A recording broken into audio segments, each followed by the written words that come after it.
इब्न जौज़ी रहमतुल्लाह ताला अलैह एक खूबसूरत बात फरमाते हैं,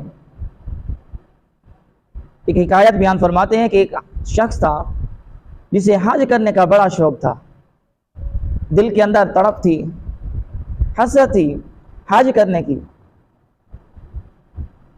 मुसलसल 3 साल लगातार वो रब ताला की बारगाह में दुआएं करता रहा, गिड़गिड़ा कर इल्तिजा करता रहा रब का करीम की बारगाह में कि बड़ा हज पे आने को जी चाहता है, बड़ा हज पे आने को जी चाहता है, बुलावा अब आएगा कब या इलाही, मैं मक्के में आऊँ मदीने में आऊँ, बना कोई ऐसा सबब या इलाही। तो फरमाते हैं उसके दिल के अंदर तड़प थी, वो 3 साल मुसलसल लगातार दुआएं करता रहा, रब की बारगाह में इल्तिजा करता रहा। 3 साल दुआएं की लेकिन उसके दिल की हसरत पूरी ना हुई। 3 साल गुजर गए, 3 सालों में उसको बुलावा नहीं आया। 3 साल गुजर गए। जब चौथा साल आता है, हज का मौसम आता है, दिल में हरमैन शरीफैन पहुँचने और काबा शरीफ की ज़ियारत का शौक़ परवान चढ़ता है, तो उसने तड़प कर रब करीम की बारगाह में फिर दुआएं की। अब की बात उस पर करम हुआ, उस पर करम हो ही गया। चुनाचे एक रात जब ये सोया तो सोई हुई किस्मत जाग उठी।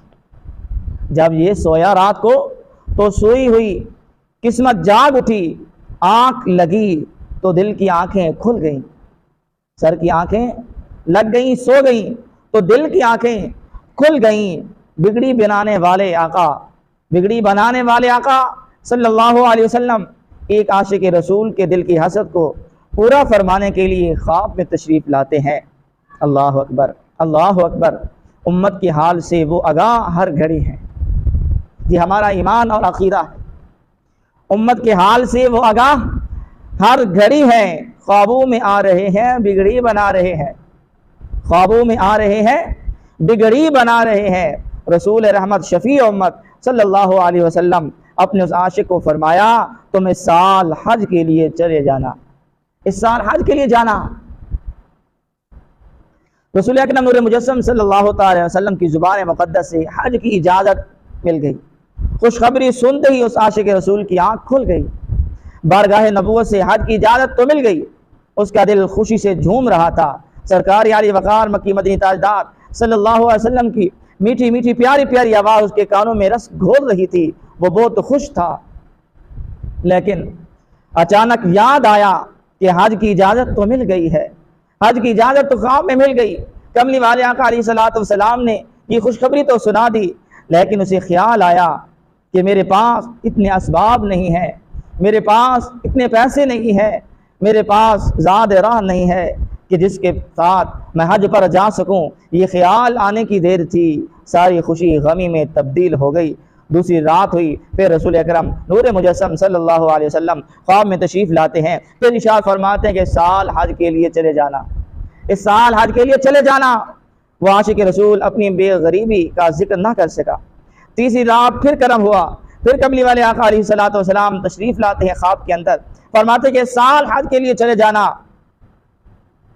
रसूल मक़बूल सल्लल्लाहु अलैहि वसल्लम ख्वाब में तशरीफ़ लाए, बार बार तीसरी मरतबा तशरीफ़ ला रहे, तुम इस साल हज के लिए चले जाना। इस बार भी अपनी परेशानी बयान न कर पाया और आँख खुल गई। चौथी रात फिर करम हुआ, रसूल अकरम नूर मुजस्सम सल्लल्लाहु अलैहि वसल्लम ख्वाब में तशरीफ़ लाते हैं और फरमाते हैं कि साल हज के लिए चले जाना। तो जब कमली वाले आका अलैहिस्सलातु वस्सलाम उसको ये फरमाते हैं, तो फिर वो आशिक रसूल अब कमली वाले आका अलैहिस्सलातु वस्सलाम की बारगाह में अपनी परेशानी, अपनी गरीबी का हाल बयान कर ही देता है। और कहता है मेरे पास तो सफरी अखराजात भी नहीं है, मैं कैसे हज के लिए जाऊंगा। अल्लाह अकबर।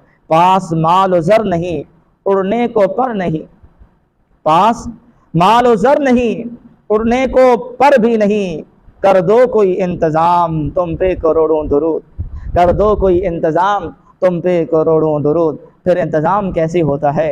रसूल अकरम नूर मुजस्सम सल्लल्लाहु अलैहि वसल्लम ने फरमाया, क्यों नहीं तुम्हारे पास ज़ाद राह, क्यों नहीं है तुम्हारे पास माल, तुम्हारे पास ज़ाद राह भी है। तुम अपने मकान की फला जगह को खोदो, वहाँ तुम्हारे दादा की ज़रा यानी कि जंगी लिबास मौजूद है। इतना फरमाकर नूर के पैकर तमाम नबियों के सरवर सल्लल्लाहु अलैहि वसल्लम तशरीफ़ ले गए। सुबह हुई, आशिक रसूल की आँख खुली, बहुत खुश था कि इजाज़त तो मुझे पिछली 3 रातों से मिल रही है और आज चौथी रात है। कमली वाले आका अलैहिस्सलाम करम फरमा रहे हैं, ख्वाब के अंदर तशरीफ़ ला रहे हैं और मुझे हज पर जाने की खुशखबरी सुना रहे हैं। लेकिन मेरे अंदर एक परेशानी थी जिसकी वजह से मैं बड़ा ही गमगीन था कि मेरे पास ज़ाद नहीं है। ये मुश्किल भी कमली वाले आका अलैहिस्सलाम ने हल फरमा दी। अब जब आका अलैहिस्सलाम ने फरमाया कि फ़लाँ जगह खोदो, तो सुबह उस जगह को खोदता है तो क्या देखता है कि एक कीमती ज़रा वहाँ मौजूद है। उसने वो ज़रा फ़रोख्त की और हज के लिए रवाना हो गया। फिर क्यों ना हम कहें, जिसे चाह दर पे बुला लिया, जिसे चाह अपना बना लिया, जिसे चाह दर पे बुला लिया, जिसे चाह अपना बना लिया। ये बड़े करम के हैं फैसले, ये बड़े नसीब की बात है।